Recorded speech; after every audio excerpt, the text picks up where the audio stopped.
दोस्तों आप लोग देख रहे हैं प्रोवाइंस 1 मिलियन। तो फिर से एक बार स्वागत है प्रोवाइंस 1 मिलियन में।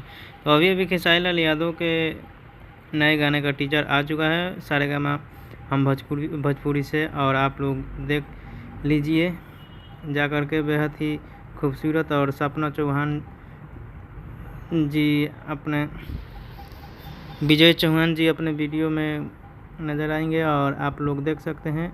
हालांकि ये फिल्म का गाना है इसलिए देखना है, एल्बम का होता तो कोई नहीं देखते। और कल जो गाना रिलीज हुआ था 5 नंबर पर ट्रेंड कर रहा है, अच्छा खासा रिस्पांस भी है और कंट्रोवर्सी भी हो गया है। तो उस गाने का तो